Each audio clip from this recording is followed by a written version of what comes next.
మాధవసేన లక్ష్యంతో డాక్టర్ వైద్యుల నాగేష్ ప్రత్యేక కథనం.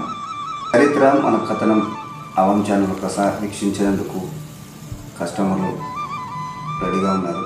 మేము ప్రత్యేక బాధ్యతలతో పాటు ఉన్నత స్థాయి వైద్య సేవలు, స్వచ్ఛంద సంస్థ కార్యక్రమాలు, సమాజ సేవ లక్ష్యమన్న వాటిపై మీరు క్లుప్తంగా. నమస్కారం అండి. నా పేరు డాక్టర్ నాగేష్. నా బాల్యం మొత్తం నిగ్వా గ్రామంలో జరిగింది. నా జన్మభూమి కూడా నిగ్వానే. ఒకప్పుడు మేము కూడా మంచి స్థాయిలో ఉన్న వ్యక్తులమే. థర్డ్ క్లాస్ వరకు, సెకండ్ క్లాస్ వరకు. మా అమ్మ బాగా మంచి చదువుకున్న వ్యక్తి. నాన్నగారు కూడా మంచి అక్కడ ఆ ఏరియాలో చుట్టుపక్కల గ్రామాల్లో, మహారాష్ట్రలో, ఆంధ్రాలో కూడా అతను కుస్తీ పైలవాన్గా మంచి పేరు తెచ్చుకున్నాడు. అనుకోకుండా మా దురదృష్టం కావచ్చు, మనకి ఏదైనా కారణం కావచ్చు, మా అమ్మకు వ్యాధి విసలు తక్కువగానే వ్యాధి రావడం వలన దానికి మా నాన్నగారు ఆ టైంలో ఆర్థికంగా చాలా దిగజారిపోయింది రోజులకి. అమ్మకు వైద్యం చేయడం కూడా వీలు లేకపోయేది. అప్పుడు నిగ్వా గ్రామంలో నరసప్ప గారని మా నాన్నగారి ఇద్దరు కలిసి బైన్సాల్లో అమ్మకు టీబీ రావడం వలన వైద్యానికి డబ్బులు లేక ఆ గ్రామ పెద్ద నరసప్ప గారు మా నాన్నగారు బైన్సాకి వచ్చి డాక్టర్ రాజకృష్ణ గారి హాస్పిటల్లో ట్రీట్మెంట్ చేయగా ఆయన తగ్గలేదు. చివరికి హైదరాబాద్లో ఎర్రగడ్డ హాస్పిటల్లో తీసుకెళ్ళడం జరిగింది. అక్కడ తీసుకుపోయిన 3-4 డేస్కే మా అమ్మ చనిపోవడం అని వాళ్ళు డిక్లేర్ చేశారు. ఆ శవాన్ని తీసుకురావడానికి కూడా డబ్బులు లేక మా అమ్మకు అక్కడనే వదిలిపెట్టిండ్రు. నాన్నగారు వచ్చింది ఇక్కడికి. వచ్చిన తర్వాత కొన్ని వదంతులు వచ్చాయి, మీ అమ్మ బతికింది, అక్కడ జాబ్ చేస్తుంది అని వదిలింది. చిన్న బాల్యం మొత్తం తెలియదు అది. అప్పటి నుంచి నేటి వరకు కూడా మా అమ్మ సస్పెన్స్గా ఉంది. నాన్నగారు కూడా మా అమ్మ యొక్క మరణ వార్త విని ఇంటికి వచ్చే కానీ వ్యసనాలకు గురై కొద్దిగా చనిపోవడం జరిగింది. అక్కడి నుంచి అప్పుడు మా తమ్ముడు, ముగ్గురు అక్కలు, నా అమ్మమ్మ అందరం కలిసి ఒక రాత్రికి ఎవరికి తెలియకుండానే, ఎందుకంటే బతకాలి ఏదో చేయాలి ఉద్దేశంతో మామూలుగా వట్టి చేతితో బైన్సాకి రావడం జరిగింది. అనేక మందిని ఆశ్రయించడం జరిగింది. చివరికి బైన్సాలు ఉండే ఓల్డ్ బజార్లో రంగారి అన్నయ్య వాళ్ళు 3 రూపాయల కిరాయి ఇవ్వడం జరిగింది. అక్కడి నుంచి మా అమ్మమ్మ కూడా హోటల్లో, నేను ఎస్సీ హాస్టల్లో జాయిన్ అయ్యాను. అక్క మారడి. మీరు దిన పరిస్థితి చూసిన దాని మీదకి వెళ్ళి మళ్ళీ మా అమ్మ పేరు మీద సేవ చేయాలనుకున్నారా? మేము చూసుకున్న కష్టాలు ఇంకోరిని ఎదుర్కోవద్దని ఈ నేపథ్యంలో మీరు ఈ సమాజసేవని చేయాలని ఒక ఆలోచన. అయితే అక్కడి నుంచి వచ్చిన తర్వాత నాకు పెద్దలందరూ ఫ్రెండ్స్ ఇక్కడ లోకల్ పెద్దలందరూ సహకరించింది. కాబట్టి అమ్మ నాన్న ప్రేమ ఏంటో మా ఫ్రెండ్స్ ద్వారా తెలిసింది నాకు. అమ్మ నాన్న నేను సేవ చేయలేను కాబట్టి అమ్మ నాన్న పేరు నేను ఏం చేయగలను, అమ్మ నాన్నకు మస్తు చేయాలనుకుంటున్నాను. ఏం చేయాలి, అంత కష్టపడి చదువుకొని ఒక డాక్టర్ గారి దగ్గర కంపౌండర్గా పనిచేసి మళ్ళీ ఆ తర్వాత తిరుపతిలో డిప్లొమా తీసుకొని నేను 1980లో ప్రాక్టీస్ స్టార్ట్ చేశాను. మరి మా పేరెంట్స్కి మాతృదేవోభవ పితృదేవోభవ నాకు అప్పటి నుంచి చిన్నప్పటి నుంచి స్వాధ్యాయి ఇటు శిశు మందిరం టచ్ ఉండడం వలన నాకు సంస్కృతి పరం ఎక్కువ మక్కువగలిగింది. మరి అమ్మ నాన్న కోసం ఏం చేయాలని ఆలోచించింది.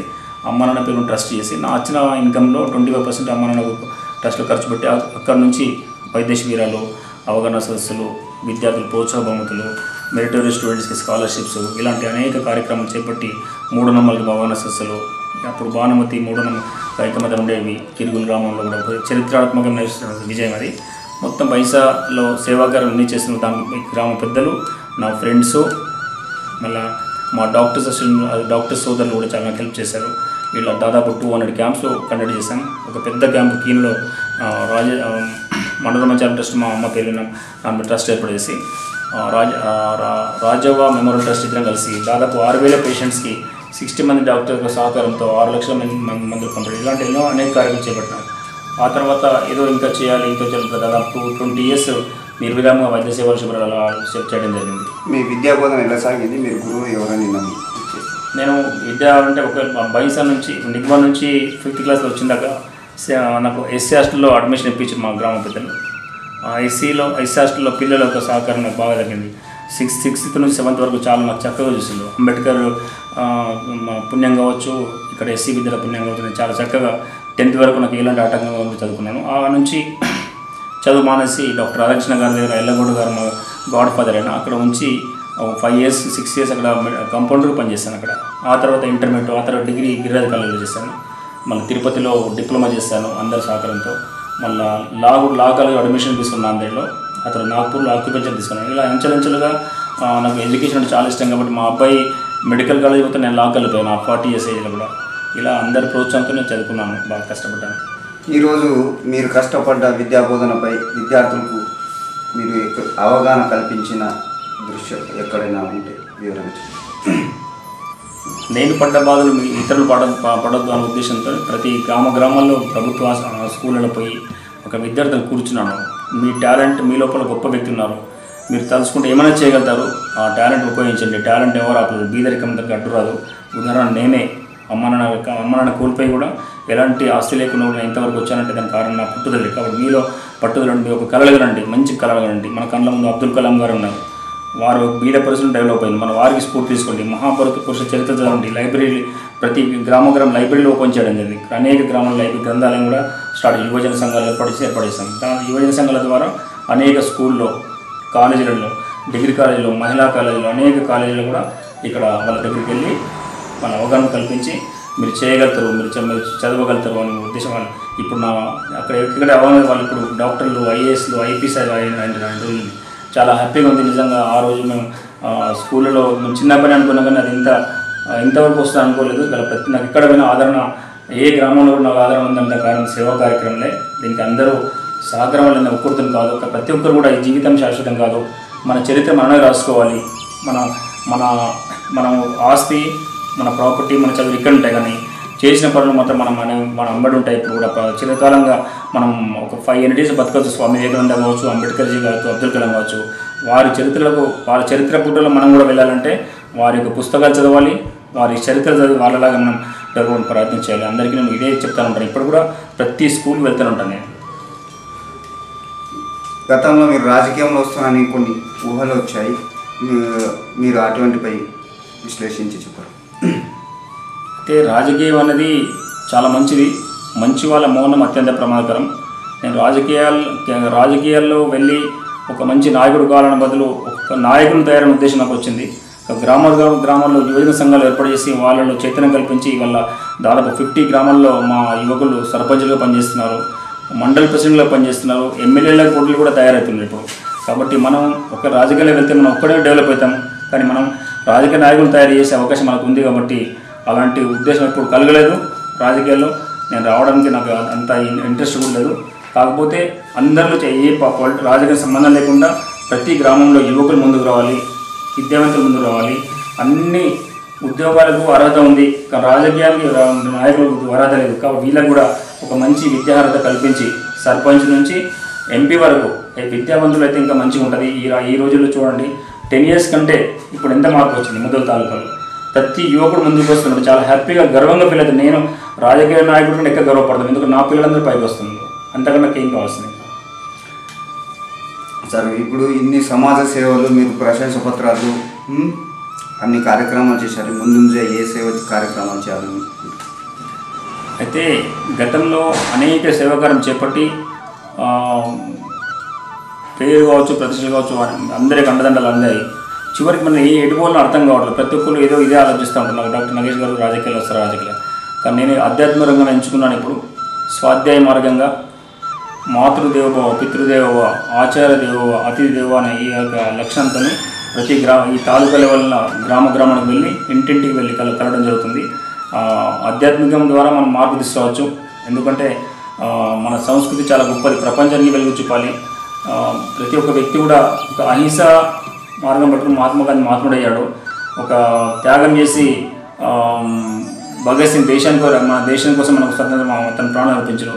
కానీ వాళ్ళకు మనం కూడా సైలెంట్ రెవల్యూషన్ తీసుకురావాలనే ఉద్దేశంతో ఆధ్యాత్మిక రంగంలో చేరి నేను చాలా టైం ఇస్తున్నాను. ఇప్పుడు సుభాషం దాదాజీ కామ్ తింటామా మేరకం అన్నట్టు నేను స్వాధ్యాయ మార్గం ఎంచుకున్నాను. ఇక నుంచి ఎప్పుడు కూడా రాజకీయాల్లో జోలి పోయేది లేదు, ఏ రాజకీయానికి పార్టీని వ్యతిరేకం పోయేది లేదు. అందరూ బాగుండాలి. అన్ని రాజకీయ నాయకులు ఏ పార్టీలో ఉన్నా కూడా నాయకులు మంచిగా ఉంటే ప్రజలు మంచిగా ఉంటారు, నాయకులు మంచిగా ప్రజలు మంచిగా. యథా రాజా తదా ప్రజ.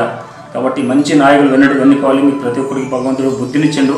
మీ ఇష్టానుసారంగా ఓటేయండి, కానీ ఒక కులం పేరిట కానీ ఒక వ్యక్తి పేరు ప్రభావంతో కానీ పైసా ప్రభావంతో మీరు ఓటేయకండి దయచేసి. అదే చెప్తాను. మా యువకులు కూడా గ్రామం తిరిగి ఇక్కడ నుంచి మీరు మంచి నాయకులు ఎన్నుకోండి. సర్పంచ్ నుంచి ఎంపీ వరకు మన భార్య కూడా మనం చెప్పాలన్న వ్యక్తి ఓటేమని. ఎందుకంటే భగవంతుడు అందరికీ బుద్ధినిచ్చాడు.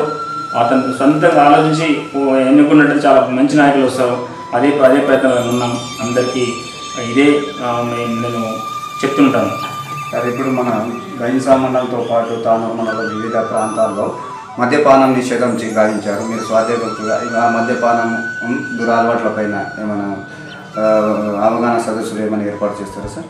ఎస్, మద్యపానమే కాదు, గుట్కా విమల్ కూడా దాదాపు 100 గ్రామాల్లో స్వాధ్యాయ ద్వారానే కాకుండా సోషల్ వర్కర్ ఉన్నప్పుడు కూడా ఎగ్జాంపుల్గా బాస్తర్ కావచ్చు, మైలాపూర్ కావచ్చు, కిరుగుల్ కే కావచ్చు, తర్వాత కుబీర్ మండలం నిగ్వా, కుబీర్, అన్ని గ్రామాలు, సత్యం, గోడుసర, అన్ని గ్రామాలు ఒక మండలం కాదు, ఏ మండలం పరిమితులు అన్ని గ్రామాల్లో వెళ్ళడం జరిగింది. చాలామంది యువకులు ఇప్పుడు మంచి తోవలు ఉన్నారు. నిజంగా యువకులను అభినందించాలి. యువకులు గతంలో ఉన్నంత ఉన్నతి లేదు. యువత ప్రతి ఒక్కరు కూడా కష్టపడాలి. మన పేరెంట్స్కి ఏదో చేయాలి, మన దేశం మన గ్రామానికి ఏదో చేయాలనే ఉద్దేశంతో ఏ విధంగా శ్రీమంతుడు సినిమాను చూసి ఇన్స్పైర్ అయ్యారో అదేవిధంగా ప్రతి ఒక్క యువకుడు వచ్చి కలుస్తూ ఉంటారు. సార్ మా దగ్గర రండి, యువజన సంఘం ఏర్పాటు చేయండి అని అంటే నాకు చాలా హ్యాపీ అనిపిస్తుంది. ఇప్పుడు గ్రామాల్లో యువజన సంఘాలు ఏర్పాటు చేసి ఇన్ ఫ్యూచర్లో కూడా ఈ స్పెషల్గా దురలవాట్ల దూరంగా ఉండే విధంగా నేను తప్పకుండా ప్రచారం చేస్తాను. పర్యావరణం కోసం చెట్లు నాటడం జరుగుతుంది. తర్వాత మద్యపానం కోసం అవగాహన సదస్సులు పెట్టడం జరుగుతుంది. మళ్ళీ ఆధ్యాత్మికంగా అమ్మ నాన్నకు దేవతలకు వచ్చి పూజించండి. వాళ్ళ యొక్క ఆశీస్సులు తీసుకోండి. ఎగ్జాంపుల్ ఎవరైతే మంచి సేవ చేస్తున్నారో వాళ్ళని హైలైట్ చేసి వాళ్ళ గురించి మనం ప్రజలకు తీసుకెళ్తున్నాం. ఎగ్జాంపుల్గా పేరు చెప్పాల్సిందే, పాండే కిసాన్ గల్లీలో నరేష్ కుంటవారని అబ్బాయి వాళ్ళ పేరెంట్స్కి సేవ చేస్తూ ఉంటే నిజంగా కన్నా నీళ్ళు వచ్చేవి. 8 సంవత్సరాలు మంచమే పట్ట కూడా ఎంత పెద్ద పుండ్లైని ఎంత విసుక్కోకుండా వాళ్ళు చేసిన సర్వీసెస్ నిజంగా పండరిపూడిలో పుండరగడ్డలో తెలియదు కానీ ప్రత్యేక చూశాను. అదేవిధంగా ప్రకాష్ వాచ్ రిపేర్ ఇప్పుడు సాయిబాబా టెంపుల్లో సేవలు అందిస్తున్నాడు. ఆయన తల్లి కూడా దాదాపు 2 months కోమాల నుండి కూడా ఆయన విసుక్కోకుండా వాళ్ళ కుటుంబం. ఇట్లాంటి ఎగ్జాంపుల్స్ మన ప్రజలు తీసుకెళ్తున్నాం. ఎందుకంటే అమ్మ నాన్న లేకుండా మనకు గొడవే లేదు. భగవంతుడు కనబడిన దేవుళ్లకు కంటే ముందు కనబడే దేవుళ్లకు మొక్కాలి. ఎందుకు వాళ్ళ జన్మనిస్తేనే మనం ప్రపంచంలో వచ్చేది.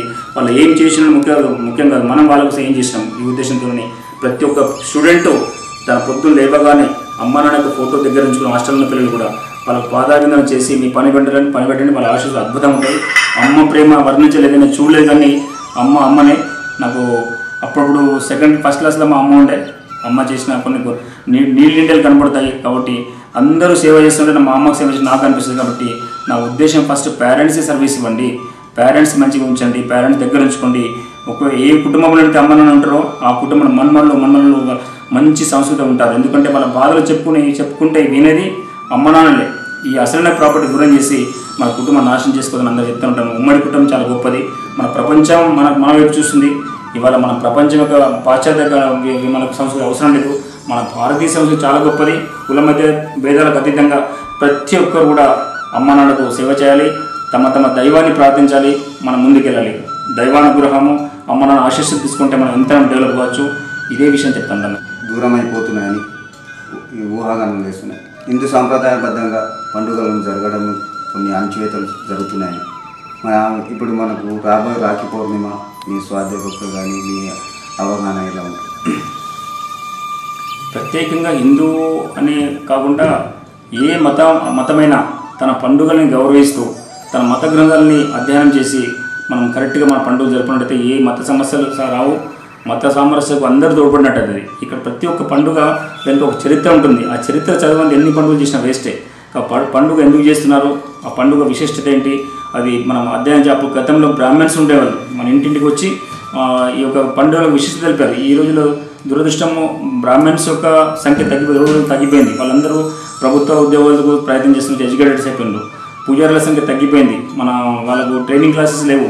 కాబట్టి బ్రాహ్మణ్స్ కావచ్చు, మౌలిలు కావచ్చు, మౌలానాలు కావచ్చు, ఫాదర్లు కావచ్చు, ఎవరైనా కానీ తమ మతంలో ఉన్న వ్యక్తులకు తన గ్రంథాలు యథాతథంగా అధ్యయనం చేయించి అర్థం చేయించినట్టు మా సంస్కృతి పండుగలు ప్రతి పండుగ కూడా ఎంతో పెద్ద చరిత్ర ఉంటుంది. త్యాగం మహాపురుష చరిత్ర ఉంటుంది. ఆ చరిత్ర చదవండి. పండుగలు చేస్తున్నాం కాబట్టి మనకి ఇట్లా సమస్యలు వస్తున్నాయి. ప్రతి ఒక్క యువకుడు తన పండుగల యొక్క చరిత్ర చదివినట్లయితే ఈ సమస్యలే రావు. మత సమస్య రాదు, హిందూ ముస్లిం భేదం ఆలోచన రాదు. కాబట్టి ఎవరి మతాన్ని వాళ్ళు కాపాడుకోవాలి, ఎవరి సంస్కృతి వాళ్ళు కాపాడుకోవాలి, ఎవరి పండుగలు వాళ్ళు తెలుసుకొని పూజ చేసినట్లయితే ఇంకా చాలా బాగుంటుంది. మన ప్రపంచానికి మనం చాటి చూపినట్లయితే